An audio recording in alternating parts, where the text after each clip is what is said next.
Good afternoon, everyone. Welcome. It's a great crowd. Thank you so much for coming out on a Sunday afternoon. I'm Eric Dawson, head of the McClung Historical Collection, and really excited to be presenting this program. This book's been in the works for a while. When I took over as head of McClung about 4 years ago, my predecessor, Steve Cotton, left several projects that he was working on at the time. And one was that he was particularly enthusiastic about was working with Ren and Helen Davis on this book, Jim Thompson and George Masa, Land of Everlasting Hills, which is available for sale at the bookshop if you guys want a book after this lecture. I know Steve was a particular fan of their earlier book on national parks photographer George Grant, so he was very excited he's available there. He's excited to work with them, and they came up and looked through hundreds, I guess, of photos, and spent a few days going through things, and it's nice to welcome them back, especially with this book with them. So looking forward to this. I just want to tell you a little bit about them. They've been writing together for 40 years, a lot of guidebooks, travel books, a book on the CCC, which you guys gave several lectures on. I noticed that. Copy over there too on the table. There's a copy. Look at. Yeah, I'll call your attention to the table over here. There's a lot of things related to the research of this book. And then the George Grant book, which was a lot of, as Ren was saying, that he was sort of a overlooked or forgotten photographer because everything was just credited to the national park. So they went and did research in the national park and discovered his photos and published a book about them. So Ren is a retired hospital executive, and Helen is a retired elementary educator from Atlanta, Georgia. Ren is, and he has a degree in history from Emory, master's in public health from Tulane, and retired in 2009 following a 32-year career with Emory Healthcare, which allowed him to work more on these books. And then Helen, native of Lewistown, Pennsylvania, and went to Ohio State University. They got her master's education from Georgia State University, where they met. She's taught in the Atlantic Public Schools for 20 years and in private school for 9 years before retiring. Again, freeing up time to work on these books. And we're really glad that you did. So, Ren and Helen Davis. Thank you very much. Well, thank you for joining us for our presentation about our newest book, Land of Everlasting Hills, and I'm most impressed on such a beautiful Sunday afternoon that you were willing to come indoors to hear us today. We want to thank Eric Dawson from the Calvin McClung Historical Collection and the East Tennessee Historical Society for hosting us today. We're delighted to return to Knoxville despite the UT homecoming traffic. But we began our research here for this book with the help of Joanna Bolden and Steve Cotton and others in the first post-COVID summer of 2021. Is that me? Yeah. Okay. I want to echo Helen's thank you to Eric Dawson and the East Tennessee Historical Society and the McClung Historical Collection for inviting us here today. And I want to give an acknowledgement to a few other folks around town that were instrumental in our ability to put this book together. Some have included Jack Neely and Paul James of the Knoxville History Project, as well as Ken Wise and Laura Romans from the UT Library. They opened up their libraries and collections to us and made it a much easier process than sometimes you can run into. I'm also a little bit humbled because I look out across the audience today and recognize that there are probably people in this room collectively who have forgotten more about the history of Great Smoky Mountains National Park than we collected and learned in the last 5 years. So if I get anything wrong, please don't throw anything. And we're going to have to condense a lot of things. In our presentation, we're going to touch on some of the highlights of the establishment of Great Smoky Mountains National Park. Many books have been written on this subject, and full description of that work would take hours, if not days. It's important to note that the park's establishment was the culmination of nearly 4 decades of work by countless people, mostly in Tennessee and North Carolina and in Washington, D.C., And the success of that project was not a foregone conclusion. The years were marked by furious debates between conservationists who wanted to preserve the magnificent mountains and valleys as a park for all the people, and industrialists who sought the timber to fuel the nation's growth. But let's start at the beginning. For centuries, this was the land of the Cherokee Nation. They called it Shakanahay, land of the blue smoke. The later Euro-American settlers referred to it as the Great Smoky Mountains. In the early 1830s, treaties led to the removal of the Cherokee, but on the infamous Trail of Tears, but some resisted and fled into the mountains, as we know, and were eventually allowed to remain, forming the eastern band of the Cherokee. As the Cherokee were forced out, settlers moved in and built farms in mountain coves and valleys like Cades Cove and Cataloochee.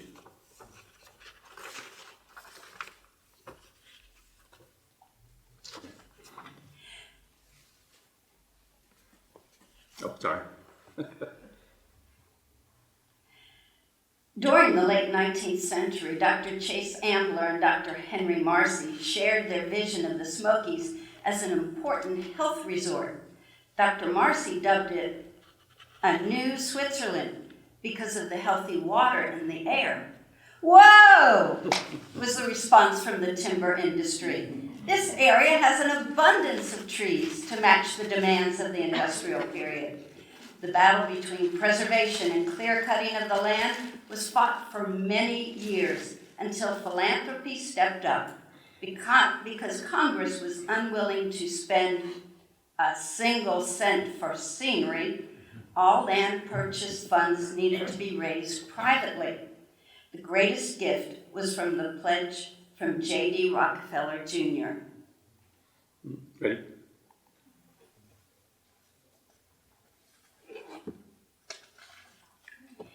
In 1923, when Ann Davis and her husband William Davis were on a trip to see Mesa Verde and the Rocky Mountain National Park, Ann declared to her husband, "Why can't we have a national park in the Smokies?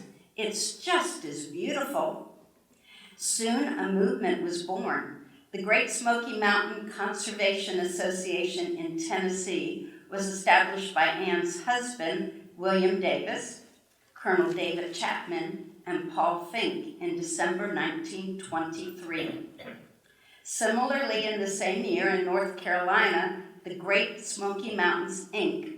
was established by Horace Kephart, the Asheville Chamber of Commerce, and others.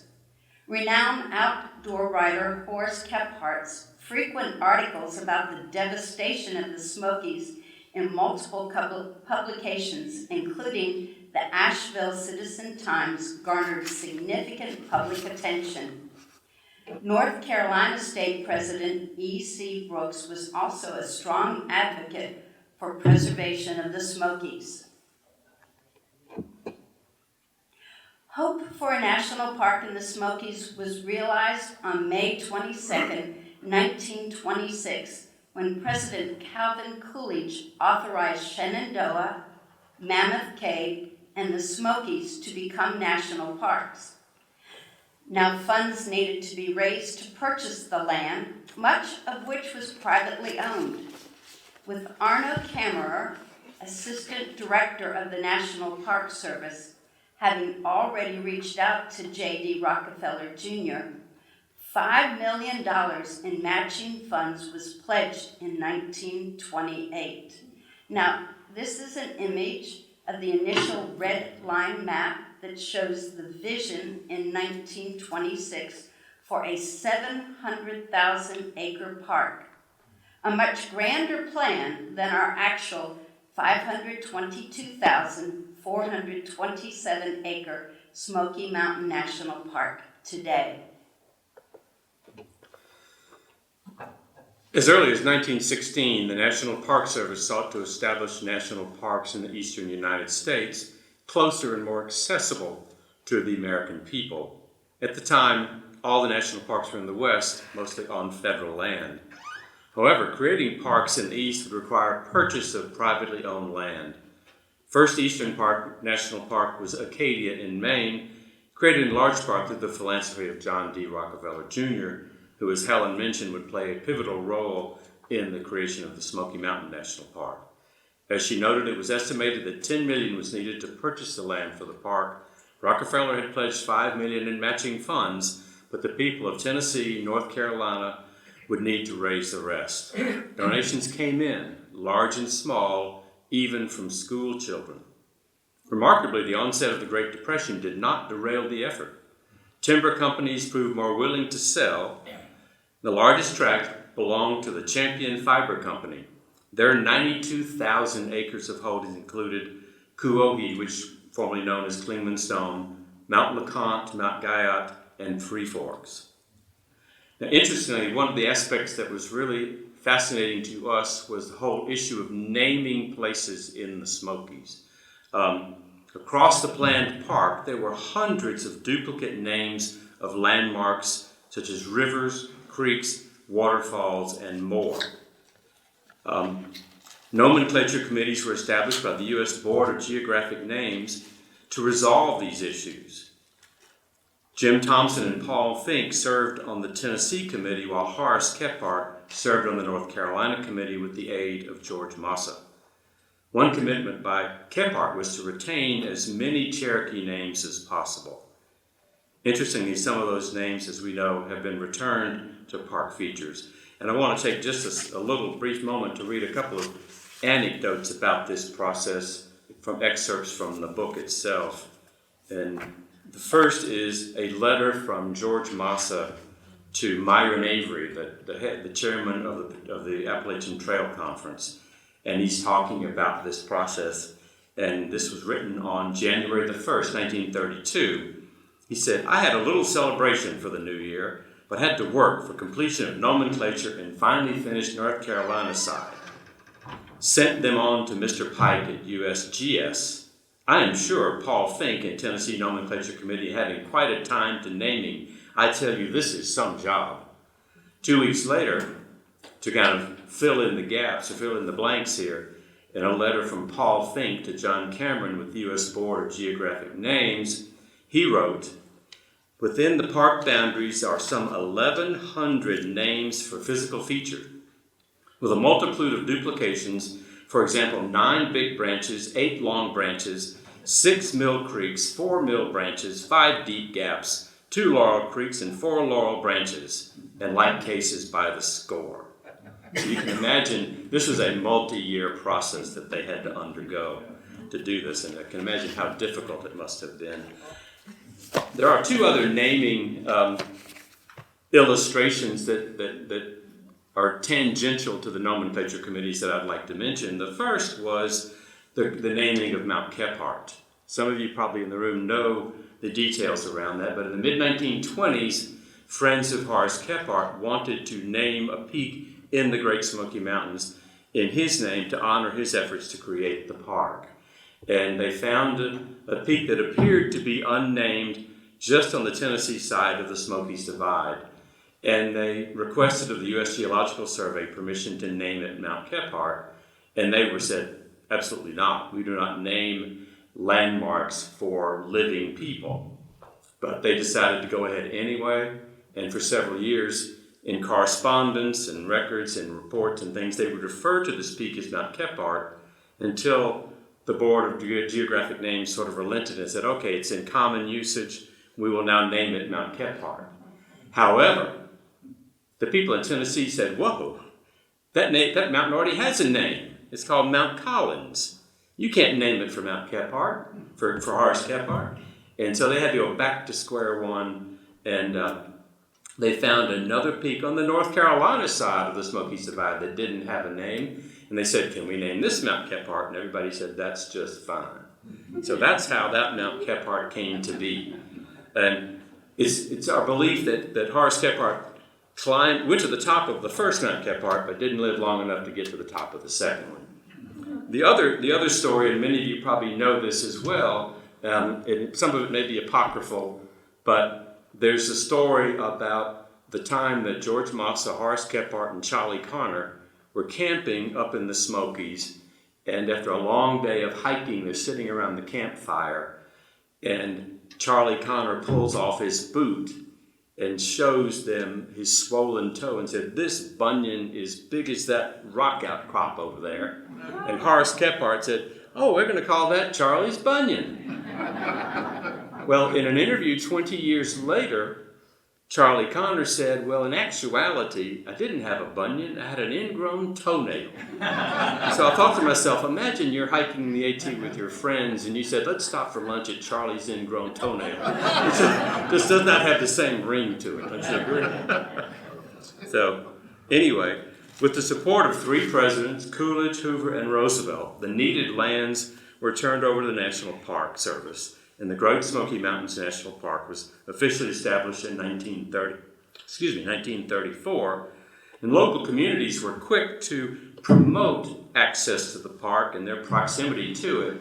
And you can see in the top here is a big poster from Knoxville promoting the Great Smoky Mountains National Park and the local AAA motor club using photographs by Jim Thompson. Once all the land purchases were finalized, roads and other infrastructure was built, much with the help of enrollees of the Civilian Conservation Corps. President Franklin Roosevelt officially dedicated the park on September 2nd, 1940. Jim Thompson was among the many photographers who were there, and he took photographs.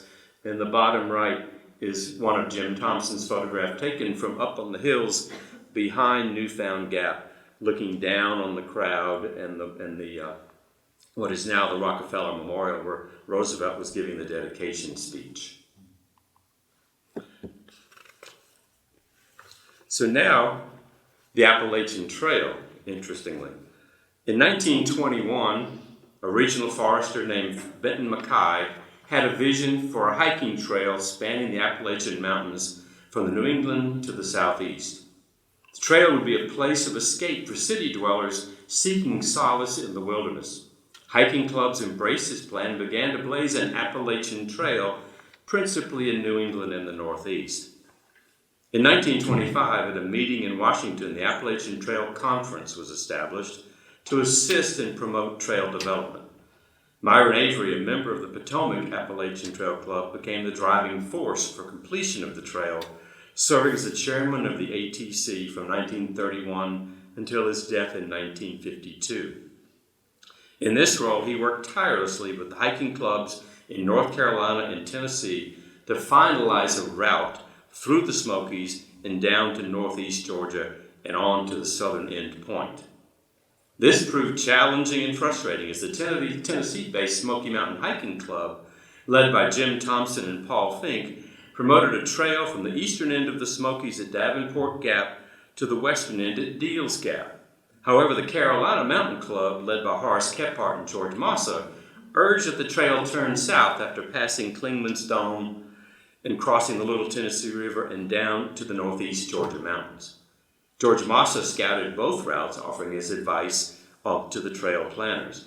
There were heated debates until the issue was finally resolved in the early 1930s. At that time, the southern terminus of the AT was set at Mount Oglethorpe in northeast Georgia, later moved to Springer Mountain, Georgia in 1958.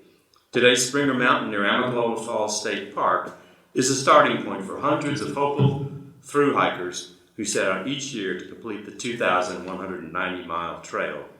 And I'm proud to say I've hiked approximately 870 miles of the trail, including the 72 miles through the Smokies, some of which I did from Clingman's Dome down to Cates Cove in a day hike without a flashlight. Not a good idea. What I want to show you here, if I can, is these are 2 maps of the AT from 1924 and 1930. And if you look at the 1924 map, I know it's going to be hard to see back there, but I'll describe what it shows. Is it shows there's a divergence in the proposed trail right around Grandfather Mountain area. They were debating whether or not to go through Grandfather Mountain or go over the Smokies. And they actually have a side trail down to Asheville, down to Stone Mountain outside of Atlanta. I would never thought I could have hiked the AT starting at Stone Mountain.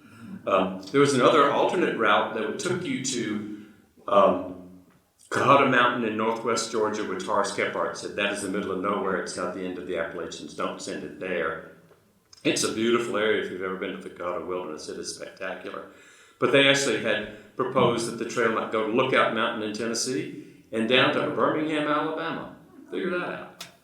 1930, it's a little bit more finalized toward what it is, closer to what it is today. But it still was not as finalized as it is now, and showed it going down as far as Mount Oglethorpe. So they were getting closer to the final trail. Now the issue that came up with the trail from the two different hiking clubs, it may be difficult to see, but let me see if I can point here. Let's see, which one is the pointer? Oh, it's got to be turned on. That will. Here we see this is Newfound Gap right here, Clingman Stone, Kuohi. Here's Seiler's Ball. This is where the Carolina Mountain Club originally wanted this to turn at Seiler's Ball and work its way down through past Forney Ridge and down to the Little Tennessee River and then down into the Nantahala National Forest. The Tennessee folks wanted to continue all the way to Deals Gap, which is right here. The problem was when you get to Deals Gap, you're kind of in a no man's land over here. So ultimately, the final trail, as you can see, was a compromise, because the Tennessee folks said, if you turn at Seiler's Ball, you're going to miss Cades Cove and Thunderhead and all this beautiful scenery in here. So the ultimate trail was a compromise where it came all the way down and then turned here and came down and then across what is now Fontana Dam. So the AT through the Smokies was really a compromise between the two hiking clubs and the Appalachian Trail Conference to finally realize the trail as it is today. The most well-known of the pioneer photographers was William Henry Jackson. A Civil War veteran, he was on the Hayden expedition to Yellowstone in 1871. His images awed Congress, who then established Yellowstone as our first national park. Similarly, the photography of George Masa in Asheville, North Carolina, and Jim Thompson in Knoxville, Tennessee, were among the most influential in creating awareness by the public and Congress for the need to preserve the Smokies as a national park. In these pictures, Masa and Thompson, in these pictures of Masa and Thompson, you see Thompson with a measuring wheel as he hiked. Both men were often seen with their individual measuring wheels. Out on the trail, the diminutive Masa often startled hikers when they saw him pushing his measuring wheel.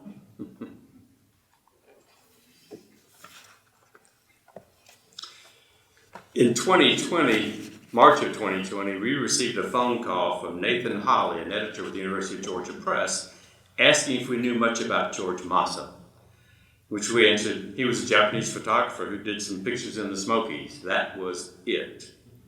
Needless to say, over the past 5 years, we've learned a lot about George Masa. Born in Japan in 1885 and raised as the adopted son of relatives as Shoji Indo, a position that made his life in Japan difficult, being an adopted son who was virtually nowhere in the family hierarchy. He immigrated to the United States in 1906 and arrived in Asheville, North Carolina in 1915. Much of his early life in Japan and in the United States was long shrouded in mystery until North Carolina writer and filmmaker Paul Bonesteel, and Paul's not in the audience today, is he? Oh, I can't wait to meet him in person. But he and his collaborator Janet McHugh shared nearly 2 decades of research in the recently released book, George Masa, A Life Reimagined. And it's remarkable what they were able to unearth. Turned out that he had spent a decade in Seattle and Portland after arriving in North America, coming in through Vancouver and then down to Seattle. He was a star baseball player and an alpinist, mountain climber. But a scandal involving one of his teams forced him to abandon his home and his wife, even contemplating suicide before he left and went east on a train, arriving in Asheville in 1915, taking a job in the laundry and later as a valet at the prestigious Grove Park Inn. Interestingly enough, he left Seattle as Shoji Endo and he arrived in Asheville as George Masa. Changed his name.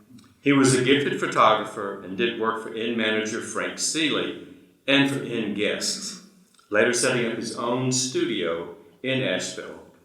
But his business always struggled because he would leave clients' business and projects on the studio table to go spend weeks in the mountains taking photographs and exploring. So he was always in financial trouble. In the mid-1920s, he met the renowned outdoor writer Horace Kephart, and they became devoted friends described as congenial comrades. They shared a love for the Great Smokies and a concern for the perils that the mountain faced from widespread commercial logging. Along with the others, they spearheaded the efforts to create a national park in the Great Smokies. At the same time, they embraced plans to route the AT through the Smokies. Masa spent many hours hiking, photographing, and mapping the proposed routes and sharing his information with everybody engaged in the effort. Jim Thompson, born in 1880, moved to Knoxville as a young child. His father, Mortimer, was an artist, draftsman, musician, and building inspector for Knoxville. They moved to the Blunt House, built by William Blunt in 1792. William Blunt was the first territorial governor of the territory south of the river, which later became Tennessee, and a signer of the U.S. Constitution, and also an ancestor of Wren's family. Jim Thompson followed in his father's footsteps and studied drafting. His childhood interest in photography later became his career as a professional photographer. For years, he served as president of the Professional Photographers Association and owned several camera and film processing stores in 2 states. And I understand the most recently, the last Thompson photography store was closed. Another passion of his was hiking, especially in the Smokies, and he was a founding member of the Smoky Mountain Hiking Club. He was the official photographer for the Great Smoky Mountains Conservation Association. His professional photography skills were utilized by the University of Tennessee Athletic Department from 1920s to the 1950s. He was a loyal member of the Knoxville Rotarians with a perfect attendance record for decades. Ren, will you point to these photographs?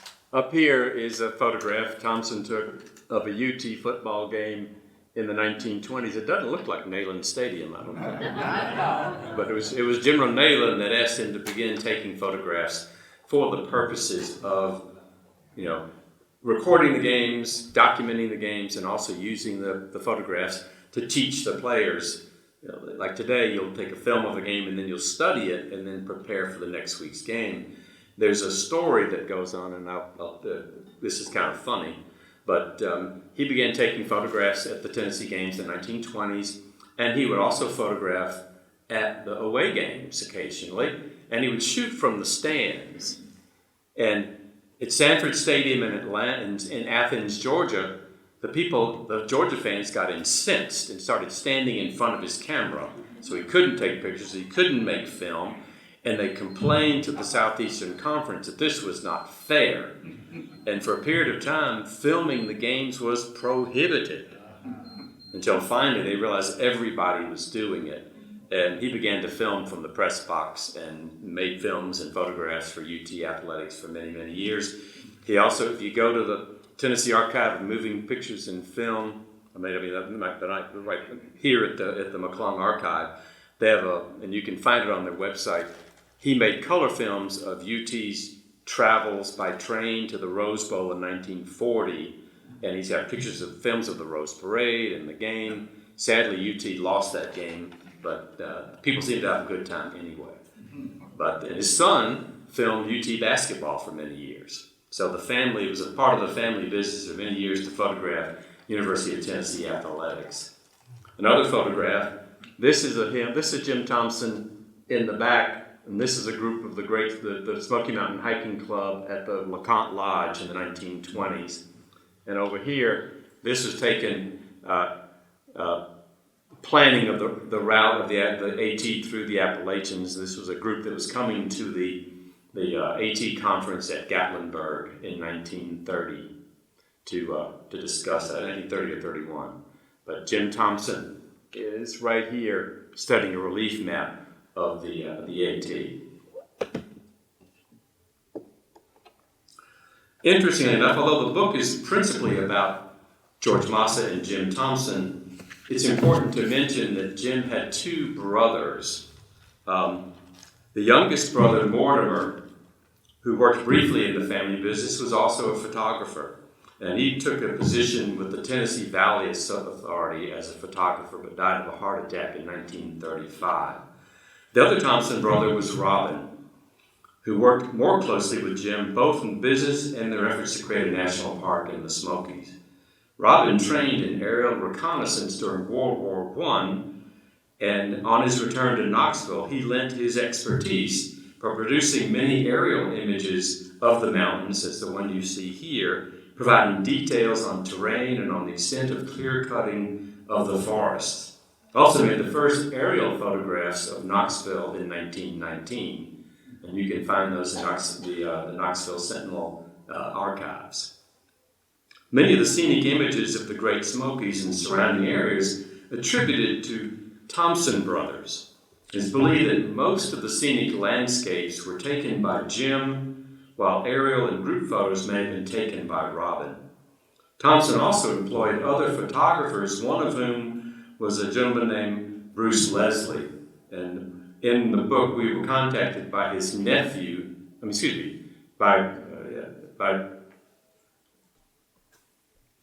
Leslie, but we were contacted by his nephew, Les Miller. I don't know if Les Miller is in the audience today, but he saw the picture in the book and said, wait a minute, that's a Robin Thompson photograph. I know because my uncle is in the picture. Well, it's a Where's Waldo moment, because we looked at this picture for hours and never saw Bruce Leslie in the picture, but he is right there. You can barely see him. But if you look closely, he'll jump out at you. But I think this was a good example when we were contacted that books like this are never finished, because people will come up to you and say, oh, you got that wrong, or let me add this tidbit of information. So it's always a work in progress to some degree. Although we know of Masa and Thompson's photographs from their work in the Smokies and on the Appalachian Trail, they both had broader photography accomplishments. Masa photographed famous and common visitors to the Grove Park Inn and the Vanderbilt family. He did portrait photography and documented residential development in Asheville. On the left is George Masa's picture of Pack Square in downtown Asheville, taken in 1930. As a successful commercial photographer, Thompson was commissioned to photograph events, architecture, people, and specialized in murals that covered walls of local businesses. On the right is Jim Thompson's picture of the site of the National Conservation Exposition in Knoxville in 1913. Now, yesterday, during our visit to the Knoxville Botanical Garden and Arboretum, we discovered that the walls of the reading room of the Visitor Center displayed Jim Thompson's hand-colored murals of the Smokies. The Visitor Center was formerly the home of Joe Howell. So here you can see Masa's, obviously, his photograph of the Biltmore House. And here you see some of Thompson's murals on the wall of the dining room at the Farragut Hotel. And I confess, where was the Farragut Hotel exactly? Is the building still standing? Oh, right up the street? Is the building still there? Is the mural still there? That's worth go checking out. But it was just amazing for us, only having seen photographs of his murals, to be able to go and see it in person. Yeah. So that was just such a highlight yesterday. Yeah. Covered all 4 walls. It was remarkable. So if you haven't been to the Knoxville Botanical Garden Visitor Center, it's in an old house. That's worth the stop just to see the Jim Thompson mural. Okay, let me talk. Okay, all right. On the left, as Ren mentioned, is Masa's image of the Biltmore House. That was taken in 1920. And looking at the walls behind the tables at the Farragut Hotel dining room, and the image on the right, that's Thompson's large photograph, covered many business walls throughout Knoxville. Okay. Well, this is an interesting story. When we were working on our book, Landscapes for the People, George Alexander Grant, the first chief photographer of the National Park Service, we discovered the 10 postage stamps that President Franklin Roosevelt commissioned to celebrate the year of the national parks in 1934. The 10-cent stamp was based on Jim Thompson's image of Mount LeConte in the Great Smoky Mountains National Park. This was our introduction to Jim Thompson. So in March of 2020, when UGA Press had asked us to produce a book on the photographic work of George Masa in the Great Smoky Mountains National Park, we realized that North Carolina is only part of the Smokies, and we began to research Jim Thompson's images of the Smokies from the Tennessee side.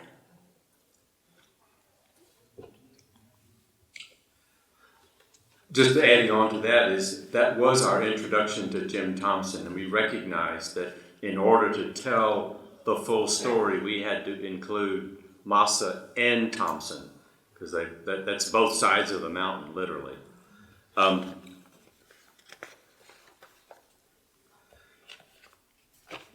Many people have talked about the photography of George Masa, and in 2009, Kent Priestley wrote of George Masa's work that the better images by Masa are tonally complex, full of deep shadows and penetrating light.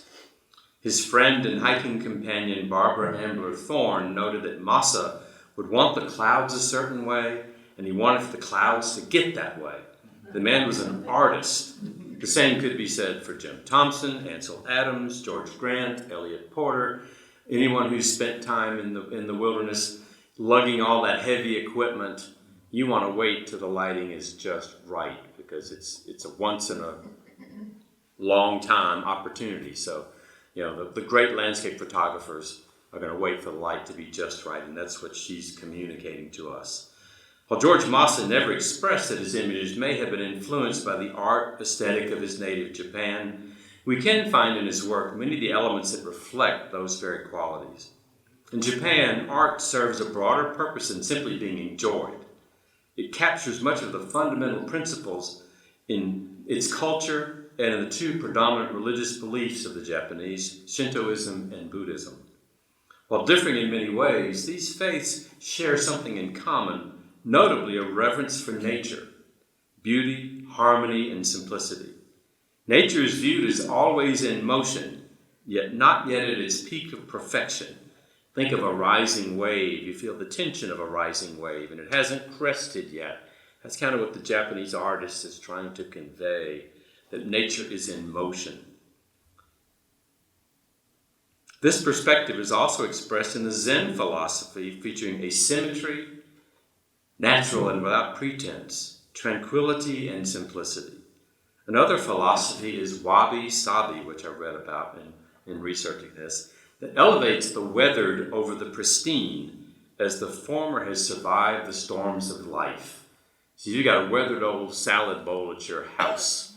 That's a lot more valuable than that brand new one you just bought at Home Goods, because it's going to have captured the dents and the dings and the scrapes from years of meals. So think of it in that context, that whatever has survived the vagaries of life, if you would. Writing about her friend George Masa in 1929, Lola Love wrote that Masa is an artist at heart, and like the true artist, wants to express by means of his art something of his feeling of worship, which contemplation of nature has inspired in him. As you viewed images by George Masa, be mindful that they may have been taken during one of his extended trips into the mountains, sleeping on the ground with just a blanket and subsisting on bare rations, waiting to capture what was to him the image that best expressed his love for the natural world. And here we see, this was his photograph of sunset in Indian Gap, and here is a boater on Lake Lure, and I think all of the fragile leaves, the delicate leaves seem to, if you're familiar with the stereotypical Japanese art of sort of the stylistic mountains and trees, it sort of seems to reflect that at the same time. So I see that in that. Remarkably, George Masa was a tremendously gifted map maker and cartographer. Did a lot of he would go up into the mountains with his notebooks and his journals, and he would capture all of the details, terrain and everything, and then go back and create very detailed maps. This is one that is particularly interesting. This is in the Pack Library in Asheville. It's a massive map of the North Carolina section of the Great Smoky Mountains National Park, produced by George Masa in 1932. And you can see he's got all of the different creeks and all the elevations and stuff. It's a remarkable map, and it is huge, as big as this table. But he would also do hand-drawn maps. The one on the left here, it's hard to see because it's kind of faded pencil, but it's in the book, and you can look, and he's got sketched out the elevations and the changes as he's following the Appalachian Trail up towards Clingman's Dome. In the center is a map of the Hazel Creek area in North Carolina, again with all of the little stream heads and all the other detail. And the other here on the right is just one of the examples of his many field journals that he would keep when he would lead Carolina Mountain Club hikes into the Smokies, many times, and he would keep very detailed records of the distances that they traveled and things that they saw, and that would then inform him as he produced his maps. And as I might have mentioned, one of his friends, Lowell Love, visited his studio one day and noticed the walls were covered with maps of the Smokies and the surrounding mountains with push pins denoting all the places that he had visited. And she described it as his textbook for the mountains.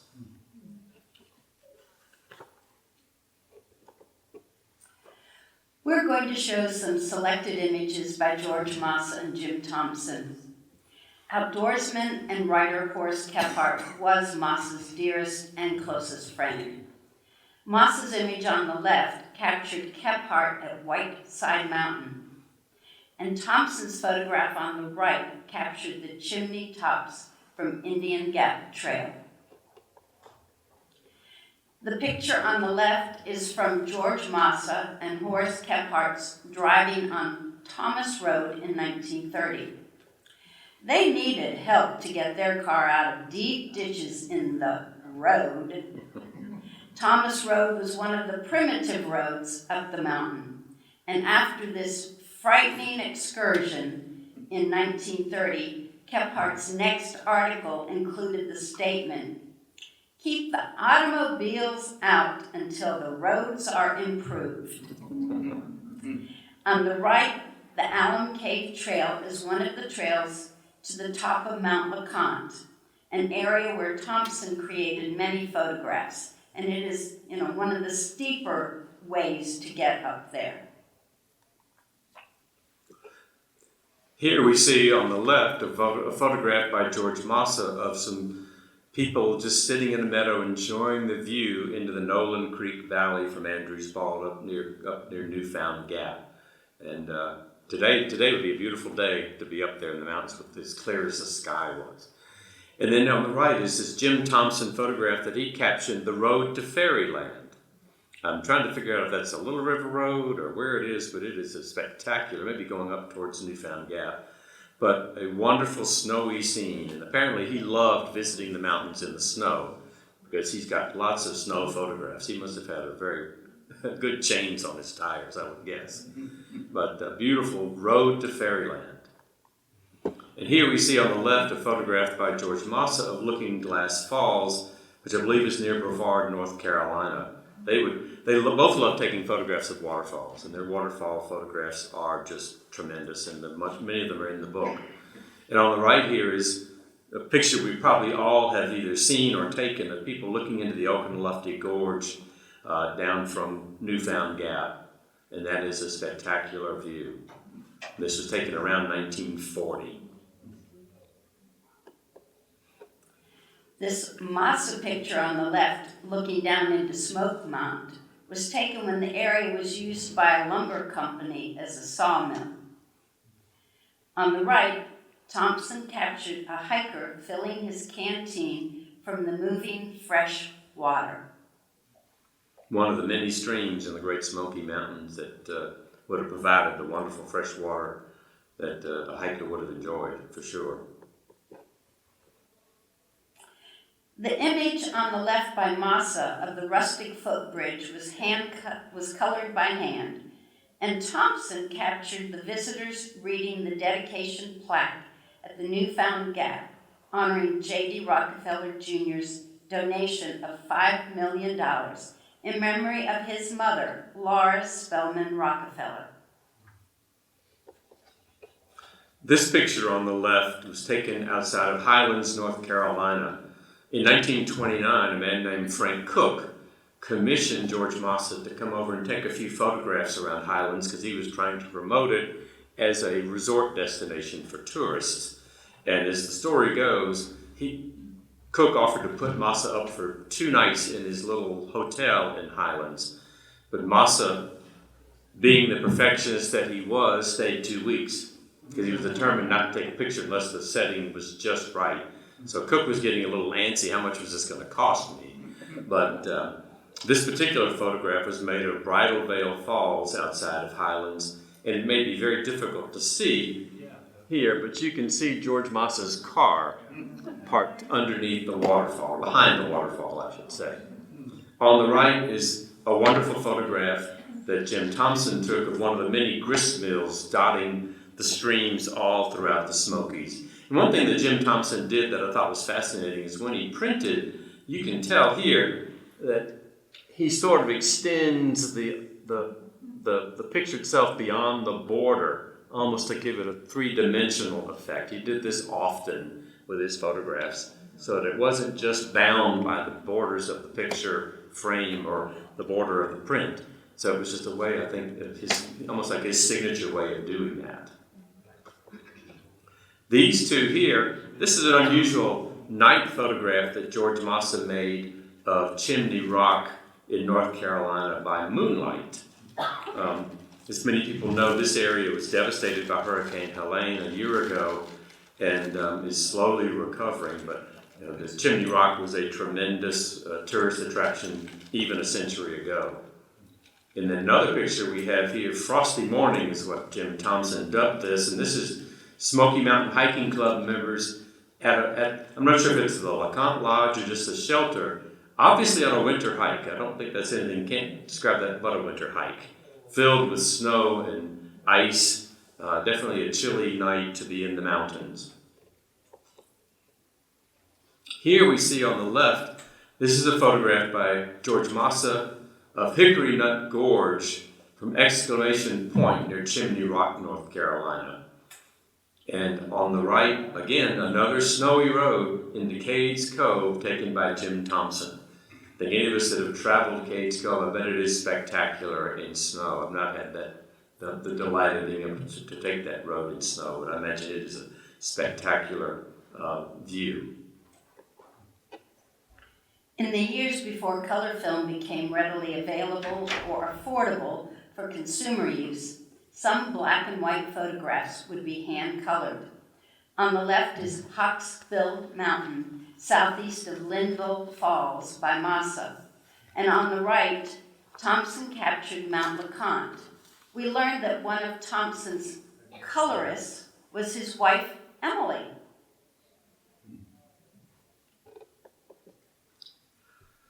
Sadly, George Masa died penniless in 1933 and was buried in an unmarked grave in Asheville's Riverside Cemetery. It would be another 14 years before his friends in the Carolina Mountain Club could afford a headstone for his final resting place, which you can see in the bottom center photograph. They never forgot him, and they memorialized him in many different ways, but in 1961, after a lengthy lobbying campaign, they were able to persuade the USGS to permit the naming of a small knob in the Smokies, Masa Knob, not far from Mount Kephart. When he died, much of his negatives and equipment were auctioned off on the courthouse steps and acquired by another photographer who would later publish some under his own name, and then later many were lost. Some of George Masa's finest photographs of the Smokies, we believe, were lost and never found again. Masa had dreamed that he and Horace Kephart would jointly operate a studio and a store in the new national park, but Kephart's death in 1931 ended those plans. After Kephart's death, Masa threw himself tirelessly into the work of finishing both the park and the AT work, exhausting himself and leading to his early death in 1933. He re-entered the public consciousness with the appearance in Ken Burns' 2009 documentary on the national parks, and was even mentioned by President Barack Obama during remarks he made promoting an outdoors initiative in 2011. On the other hand, unlike Masa, Jim Thompson had a long and successful career as a professional photographer in Knoxville. He never lost his love for the Great Smoky Mountains that was kindled in his youth. At the time of his retirement, his friend Pollyanna Creedmoor, librarian at the Calvin McClung Historical Collection here at Knox County Library, invited him to donate many of his Smokies and Knoxville photographs to the collection where they reside today. Many may be viewed online through the library's website. I'm sure Eric can tell you how to navigate to get to those. Jim Thompson died in 1976 at the age of 95. Historian Paul James wrote of Thompson, his photographs of the Smoky Mountains helped boost the movement to create a national park beyond his hometown. More than a few of his photographs are considered iconic, and Paul's here to acknowledge that. Many in Knoxville and Tennessee have long appreciated Jim Thompson's work, but felt that he had never received the national recognition that he deserved for the importance of his photographs and his park and trail efforts. And we hope that this book may introduce him and his work to a new generation of photographers and park enthusiasts.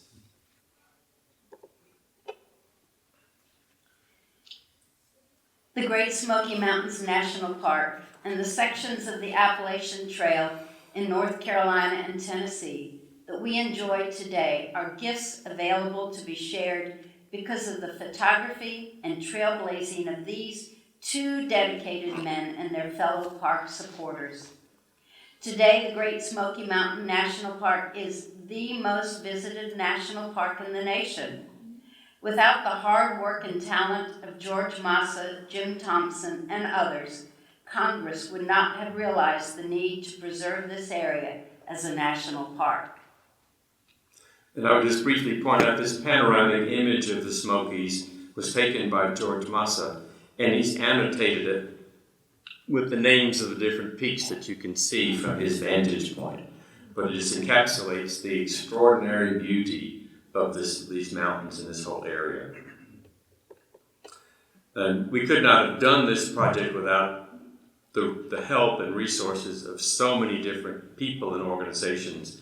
And this is not in any rank or hierarchy, but UNC Asheville, the Pack Memorial Library in Asheville, UT Knoxville, and I think, is Ken Wise here? There he is, and Laura Romans. They were instrumental in helping us, and of course, Ken Wise and the Terra Incognita bibliography of the Great Smoky Mountains is an incredible work. The Calvin McClung collection here in Knox County Library, Joanna Bolden, Eric Dawson, Steve Copham, Western Carolina University Hunter Library, the George Mason University Library, which houses the Myron Avery collection, the Appalachian Trail Conservancy, the Great Smoky Mountains National Park Archives, Michael Aday and the archives in Townsend, Tennessee, the USGS Board of Geographic Names, which I never knew there was a Board of Geographic Names until I got into this project, so that was fascinating. Florentine Films, Susan Shoemaker, Smokey's Life, and historians Paul Bonesteel, Janet McHugh, Paul James, Jack Neely, Charles Maynard, William Hart, Jim Casada, and many others that if I've forgotten their names, I apologize. But it was a tremendous effort. Sometimes it felt like it was a slog when you had to navigate through COVID and everything else, and but we persevered. And a special thank you to the University of Georgia Press for its support for this project, and we'd be delighted to answer any questions that folks have. And I see a hand went up pretty fast. I noticed when you're talking about the Appalachian Trail, Dutch Roth, I saw a picture of him, and I got an article here from the Sentinel talking about him and all his photographs and his contribution. Oh yeah, Dutch Roth for sure. You want to talk about him a little bit? Well, Dutch Roth and Harvey Broom and Carlos Campbell, they were all close friends of Jim Thompson, and in fact, we make reference in the book. They were all photographers in their own right, very good photographers, and they often refer to themselves as Jim Thompson's porters because they had to help carry his equipment. Now remember, you think about when you go to a park today, and there's a lady here that's been working with large field cameras. That's a different world. I mean, you go to a lookout, a turnout in the Smokies now, you'll see somebody hop out of the car with their iPad, snap a couple of pictures, and jump back in the car. And I'm thinking, Ansel Adams and George Brent and George Masa and Jim Thompson would go, what the heck was that? These people are going into the mountains with 30 or 40 pounds of equipment, lugging that on their back to get to the place they want to take a photograph. Maybe a secluded waterfall way back in the mountains. And that was tedious, hard work. You're talking about, film holders and the type of camera where you put the hood over your head and you look through and the image is upside down and backwards and you got to figure out how to compose it so it works. And they were dedicated to produce the images that they produced. And my hat's off to them. I mean, I've never had the courage to tackle that kind of photography. I started in 35 millimeter and went to digital 20 years ago, and I still lug 10 pounds of equipment. But yes, Dutch Roth was a tremendous photographer, and he led many hikes into the Smokies, wrote a lot about the Smokies, and was supportive of everything that Thompson was doing. And you probably can tell me more about the Dutch Roth than even I know, because I just know a little bit. Just the Sentinel article came out this summer. Okay. And talked about his granddaughter was a resident here for the summer, an artist, and I just kept it. Oh wow, wonderful. I knew Thompson's name, but I didn't know his name. I just kept it out of interest. That's all I know. Well, we have at home, Charles Maynard may have sent this to me, but there's a copy of an article, we have a copy of the Tennessee Conservationist magazine, and there's a whole article in there about Dutch Roth and his contributions to this whole effort. So he's another one of those unsung heroes, I would say, in the effort to create Great Smoky Mountains National Park. Yes? You said early that, I believe that originally were proposed 700,000 acres, and I think it's 520 now. Roughly, so yeah. 180 was lobbed off. Where was that 180? I guess we could go back and look at the camera map, and it probably won't tell you specifically, but I think it extended further. Let's see if I can find it. So I think if you look at that southeast corner there, and probably further up, maybe west, I'd have to look at the map and then overlay the Smoky Mountains map on top of it, and then you could see probably what they cut out. But I can't tell you for sure. Yeah. Chilhowie Mountain was part of the original plan. I'm sorry, Howard Mountain? Chilhowie. Oh, okay, Chilhowie. Okay. Yeah. So that's a good question. That you can get your hands on a copy of this map and overlay the current Smoky Mountains map, and you might be able to figure out what's in and what's out. Yes. Yeah, Pete. to, have the land purchased, how much would that be in today's money? Oh my goodness. How many hundreds of millions? Hundreds, if not billions. I mean, think of land values today. How much does an acre of land cost in Gatlinburg? So it was a bargain at twice the price, I think you could say. And I mean, many thanks to John D. Rockefeller Jr. because he was an unsung conservationist. I mean, he donated the money to create Acadia National Park in many ways. He donated land to help establish Grand Teton National Park. So the Rockefeller family, whether you like them or hate them, they were great benefactors to the national parks. And the others. Right here. Yeah. Hey, go to slide number 9. And is that hand-colored picture you said was colored by the wife? Is that not the same photo that's used for the stamp? That's a good question. Number 9. It's like they, I think it's slide You 9. went past. Oh, it passed it. Wherever your hand-colored one. Okay. You're going the wrong way. This where? Back way. Back? Oh, here. He did have a hand-colored copy of the. He loved Mount LeConte. I mean, if you look in the book, he must have shot Mount LeConte 100 times from different angles. For whatever reason, Mount LeConte was like a magnet for him. He loved Mount LeConte. Okay, so But, that is different. It's a slightly different photo. Slightly The different hand-colored photo. one is like just Little different angle. a little bit to the left. Yeah. So, but I mean, you can see, I mean, they adapted, of the 10 stamps that were produced that year for the National Parks year, the Harold Ickes was the Interior Secretary and James Farley was the Postmaster General, and Roosevelt gave them instruction to produce the 10 stamps to be adapted from photographs. And George Grant was put in charge of selecting the 10 images. Well, you might expect George Grant chose 5 of his own images, but he chose 2 Ansel Adams images, and then the one of the brand new Great Smoky Mountains National Park was this photograph by Jim Thompson. And as Helen mentioned, that's where we met Jim Thompson. And interestingly, we talked to his granddaughter, Anne, and told her about the postage stamp, and they had no idea. So we managed to get her a copy of the stamp and help the family know that this was how we learned about Jim Thompson. And just from that one introduction, we said, this book just has to have Jim Thompson. Absolutely. And so that's how we started our research. I mean, it wouldn't have happened except for the work on the George Grant book. And we had a telephone conversation with Jim Thompson's great grandson, I think it was, because he made reference to a time when the renowned photographer Margaret Burke White came to Knoxville, and she had asked Jim Thompson to help her with photographing in the Smokies. And we looked back through every archive we could find. She came to Knoxville 2 different times, in 1935 and 1941. In 1935, she came as part of an 18-month project to photograph the impact of the Great Depression across the South, basically.